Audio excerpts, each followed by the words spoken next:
What's up, guys? Welcome back to It's Me Tinx Live, exclusively on Radio Andy, channel 102. As always, this is our weekly time to talk to each other with a live Ask Me Anything. I want to talk to all of you, so call me right now, 844-305-2639. Good morning. Happy Wednesday. I'm in LA this week. How is everyone doing? I had the most peaceful morning. I honestly, Pig has been in LA for this week, and having a roommate, I don't know why I ever stopped doing it. Now, I'm a big advocate for living alone. I think it's so important that everybody lives alone for a period of in their life, no matter how short or how long. But I have been absolutely loving having him here. It's been so fun. We get along so well as roommates, because you know how sometimes like you're really close to someone and then you go on a trip with them or you move in with them and you're like, I can't stand them. You literally leave the trip like you hate them. Opposite. I literally was like, Pig, move into my apartment in New York. And he was like, I'm honestly kind of down. We get along so well as roommates, and we've been having the most fun. What do? We went to Craig's. Pig is here for Freeze. He works in art. So it's like art week in LA, and we went to one of his openings. I'm so proud of him. He's been working away. I've been working away here, but it's just so nice to have someone to like come home and laugh with and be like, oh, like I brought you a treat or coffee. You remember when like Tinsley and is staying at Sonia's house and she's like, why didn't you bring me treats? I always bring Pig a treat, and I'm pretty sure it's supposed to be the other way around, but whatever, it's fine. He is not a morning person. That is one thing. I do barge in his room every morning, and I wake him up and I play Sabrina Carpenter and I dance and I annoy him, but he doesn't even mind, and it's the best. It's been really, really fun. So that's what we've been doing this week. Friday, I'm headed to Austin, and I'm sorry for any confusion. Sadly, I'm DJing a private party in Austin, which sucks because I would have loved to party with all of you guys, but I'll be around. I'll be bopping. I go to the same 3 spots in Austin, so hope maybe I'll catch you guys there after I play this gig with Lukey. I'm so excited to be back. Although I saw it's absolutely freezing in Austin. I feel kind of bad because I've been showing pictures of the sun in LA. We got really lucky this week, and everyone else is getting absolutely cooked by the weather this week in America. So shout out to everybody who is struggling. I see you. Now that I've done a month or so in the winter in New York, I had forgotten how that it wrecks your mood. It really does. So I feel for you guys. But I'm happy that Pig got good weather for his visit to LA. Also, he loves the cats, and the cats love him, like absolutely love him. And obviously that makes me love him even more. They're obsessed with him. They go in his room, they sit on his bed, they come over to him, they watch TV with us, like they sit on him, and he's just like really good with animals as well, which is like a really sweet side of him. So honestly, it's been the best. It's been a really, really nice week. What else? I was just thinking, you know, I had Amy on the pod last week and got such a nice response to the episode. She just had so many practical tips and all of your guys' emails, and she shared that a lot of you guys had been emailing her and telling her, you know, how helpful it was. And I'm so glad.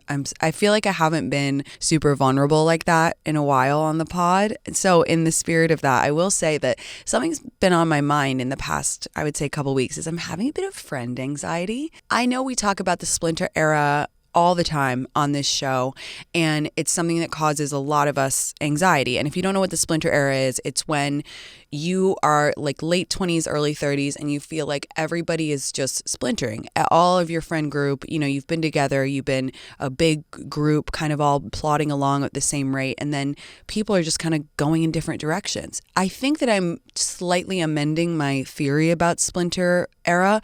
I think there's 2 waves. I think there's the first initial wave, late 20s, you know, some people go back to business school, some people get married, some people kind of move to Bali to become a yoga instructor, this sort of thing. And then there's a second wave where people kind of hunker down. It's the 30s. It's the kind of like mid 30s Splinter Era. And I'm experiencing that right now. And I was not prepared for a second wave, you guys. I was not prepared for it.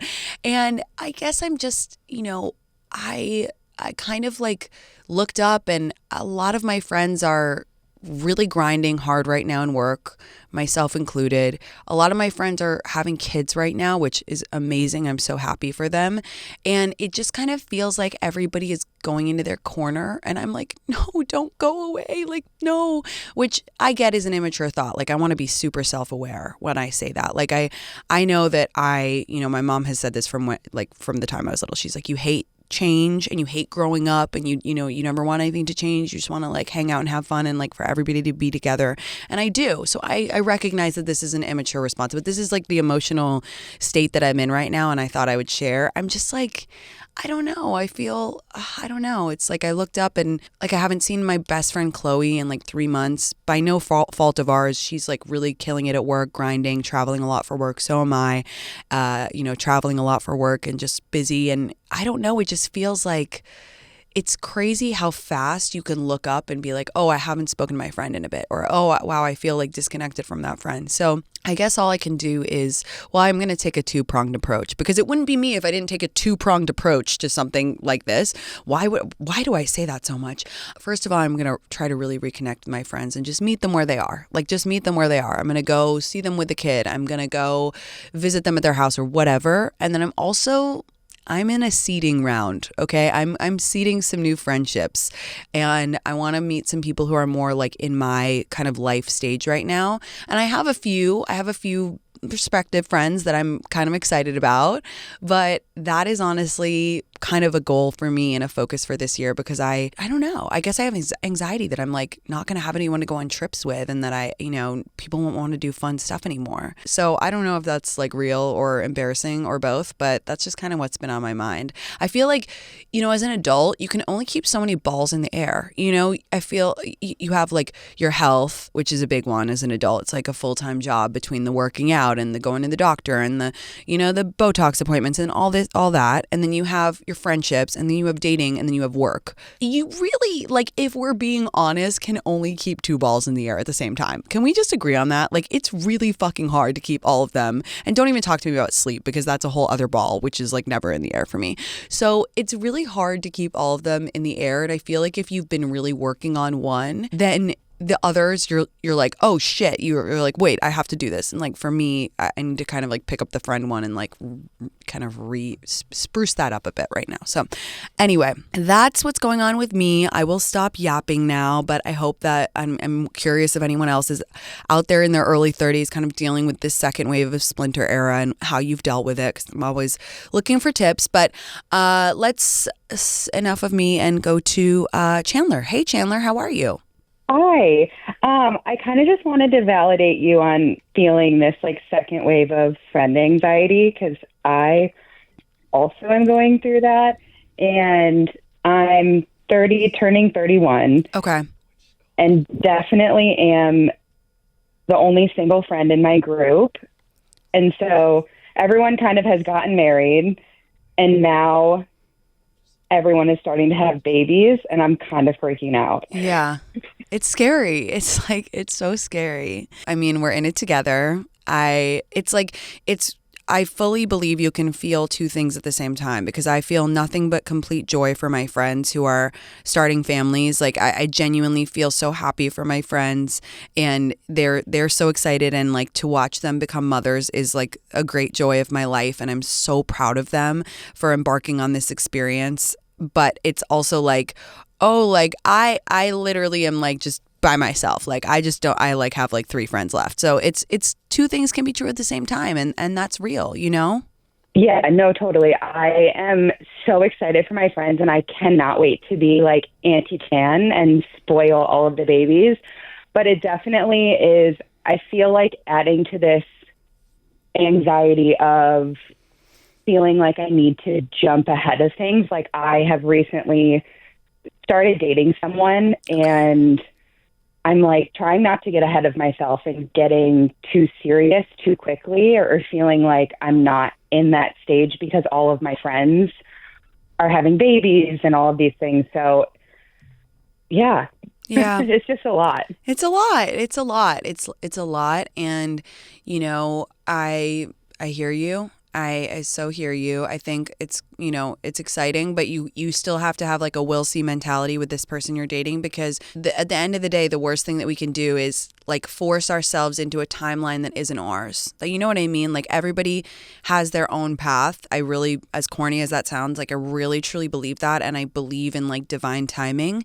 And I think like I have complete faith in it. I really do. I think that,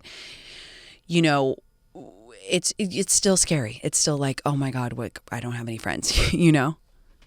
Yeah, no, totally. And especially being like that last single friend left, I'm like, oh, finally I've met someone, and I'm trying not to get to that point where I'm like scarcity mindset of, oh, maybe I'll never meet someone. So like, let's just focus all on this. Totally.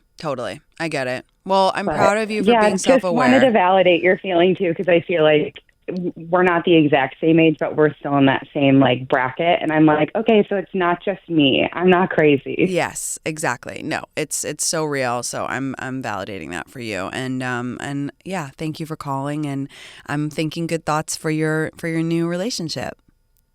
Thank you so much. I appreciate it. Have a good one. Bye, babe.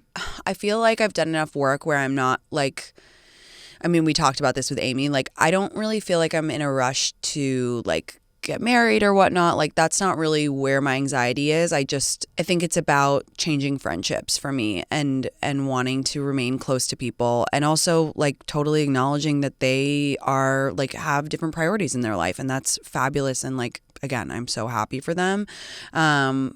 So yeah, it's a confusing time for all.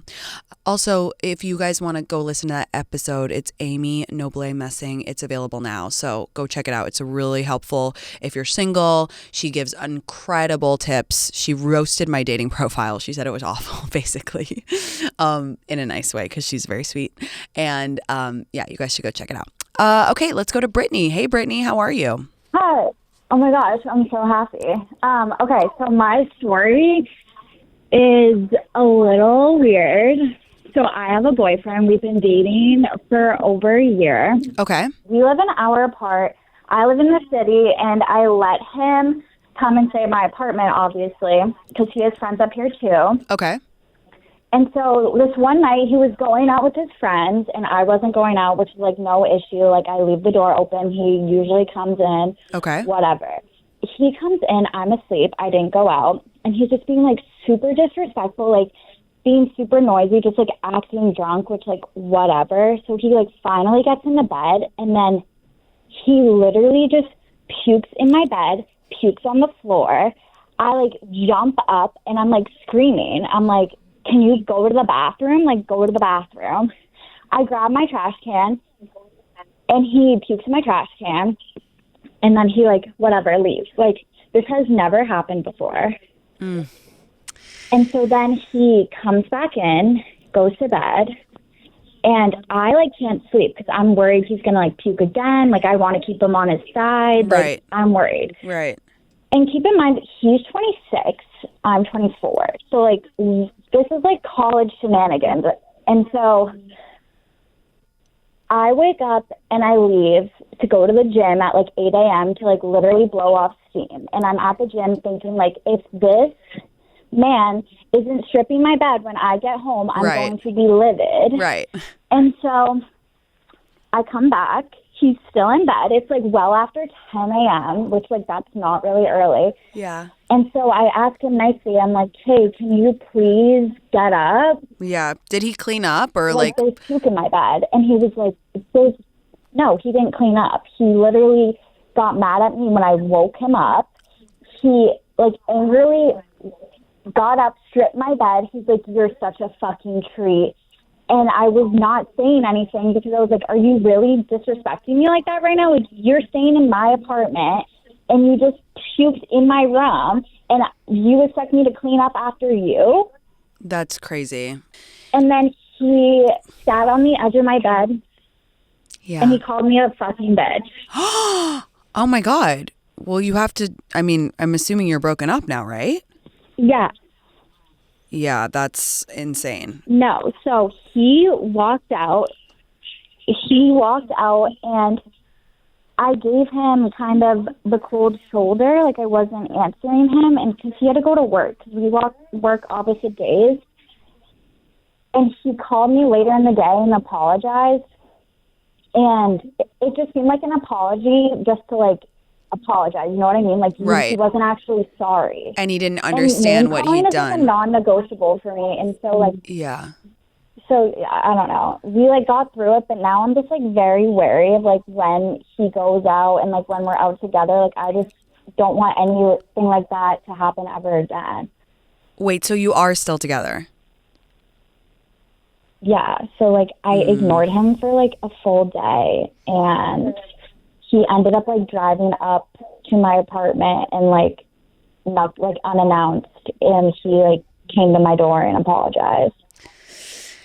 Yeah, I mean, look, I don't know if you're calling me to ask me what I think you should do or, just to get context on the situation. But for me, it's not so much the puking. Like, I mean, shit happens. Like, it's gross for sure. But I mean, again, shit happens.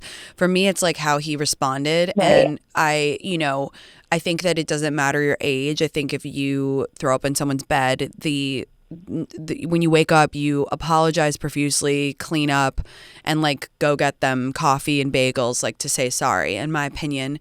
And I think his defensive behavior is even more worrisome because it's immature and it's not manly. Like, to me, a man, the manliest thing you can do is like know how to apologize. I think that's really a great quality in any human. And calling you those names after he threw up in your bed is, again, like super, super, to me, like a turnoff, because it's just not the manly thing to do. And I don't think that a boyfriend should ever call his girlfriend a bitch. Like, I just don't think that that's appropriate. And especially in this context, I think that's so out of pocket.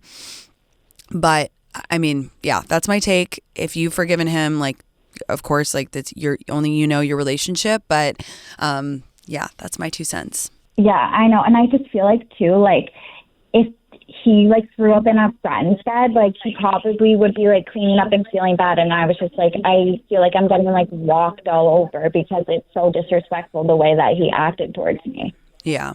Well, I wish you luck in figuring it out, and just please like know your worth and know that you shouldn't be disrespected. And I'll just leave you with that. I think, by the way, in life, you guys, someone who can't apologize is like my least favorite type of person. Okay, we see this all the time on Housewives when people can never just fully apologize, right? That people are always like, yeah, I'm sorry, but, or like they give a half-assed, like, knowing how to wholeheartedly apologize is such an incredible quality in life, to just look someone in the eyes and say, hey, I fucked up and I'm so sorry, and I'm sorry that I hurt your feelings, or I'm sorry that I did this thing, and I apologize for hurting your feelings, or whatever.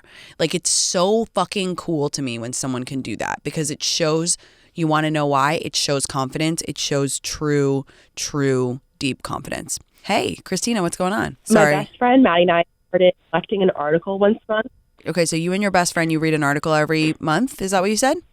Yes, every month, inspired by you, just because we want to become more well-read. Yes, and I love that. Our most recent article was about the art of small talk. I need that. Send it to me, because I'm terrible at small talk. No, same. Like, that's why we were like, okay, for a dinner party, or like, for instance, if you're stuck in an elevator with a neighbor in your building, or like just trying to connect with people, like I'm in a new job, trying to make friends, basically. And so it talked about how like we're always stuck talking about the weather, and would love some like better practical tips, just trying to get better at like bringing good energy into a room, and when meeting new people, and trying to feel more connected and not so awkward in these different social situations. Oh, you're asking me? Yes. Oh my God, girl, I'm the worst at small talk. Like, my friends always make fun of me because I am so like, I don't know what's wrong with me, but the type of brain that I have, I cannot do it. Like, that's why I always bring like my best friends to parties, especially if it's like a work event, because I can't do it. Like, because, okay, being real, I just don't know how anybody, I feel so bad. This is how my brain works. If I go to a party and I meet someone, and they're like, oh yeah, hey, whatever. And I come to bring up the weather. I feel so badly that I'm boring them. Like, that is my number one fear in life, is that I think, oh my God, this person's bored. And I will be honest with you guys. It is because, to me, that is also a boring conversation. And I have terrible ADHD. I have a very all over the place brain. I need constant stimulation and whatever. And so I fear bringing up boring topics, because I'm like, I don't want this person to feel bored. And so I don't know. I mean, I know that you're supposed to, one trick I have that I'll tell you guys that I read in a magazine one time is, if someone asks you how you are, you should say fantastic, even if you're not that good, because it puts the other person at ease and it kind of like lightens the mood. Oh my God, I actually just thought of another tip. I just saw it on TikTok actually. I've started following this account. You want to know how bad I am at small talk? I sought out a small talk help account. I will post it on my story. But this woman on TikTok said that if you are seated next to someone at a dinner party, you shouldn't ask them what they do, because that's kind of like can be a bit of a touchy subject. It's kind of boring way to phrase it, whatever. You should say, are you working on anything exciting right now? And that kind of opens it up. And people can talk about if they have a hobby, they can talk about a project at work, and it's more specific than asking people what they do. So those are my 2 tips for small talk. But I don't know. I really struggle with it. You know, my friend Sarah is amazing at it. I love going to parties with her because she can talk to people and she's so captivating and she's so... You know, she asks these amazing follow-up questions and she's so inquisitive, and it's just like a dance watching her. So I don't know. Those were my 2 tips. If anybody else has any tips on small talk, please call in and tell us, you know, what. And also, by the way, to your point, you started reading the articles because of the We Need to Be More Interesting pod topic. Now, it's not small talk, but for me, what I immediately go in with, which I know some people find a turnoff, is I say, oh, that's so interesting. I read an article about that. That's why I read so much, is that so I can tell people something interesting. Right? That's literally why I read so much, is so I can have little tidbits to say, oh, did you see this piece? Or I'm wondering what you thought of that. And some people are like, why the fuck is this bitch talking about, you know, an article that she read this morning? But for me, that's something that we can really discuss. And so that's kind of why I do it. It's a roundabout way of answering, but yeah. I love that. Yeah. I feel like having these articles that we're reading and discussing them are almost like backup tools to kind of like bring up in conversation. Yeah. Because if I ask someone like, oh, what do you do for a living? And they're like, oh, I'm an engineer. I'm like, well, shit, I know nothing about that topic. Exactly. You know? Yeah. So I love opening it up better. Yeah. And saying like, and that's why I always try to like keep up with whatever the movie's going around, or like, you know, just at least have an opinion, like, oh, you know, what'd you think of the halftime show or whatever, like, and have an opinion on it. That's why in the episode, We Need to Be More Interesting. I'm like, have an opinion on it. Don't just be like, yeah, it was good. I thought Kendrick was great. Like, say, well, I really like the symbolism of having, you know, Uncle Sam in the beginning, you know, have something to say about it, because then that can really get people going. And to me, when I say stuff like that, if someone can't hit the ball back, I'm probably not going to be friends with them anyway. You know what I mean? If they're like, yeah, I'm like, okay, well, you know, we don't vibe anyway, so it's cool. The small talk is cool. We need it sometimes, but for me, that is why I read my articles. That is why I have my little tidbits. And that's kind of how I find people that I like to hang with. So don't beat yourself up about it being, you know, it's hard. It's hard to be good at small talk.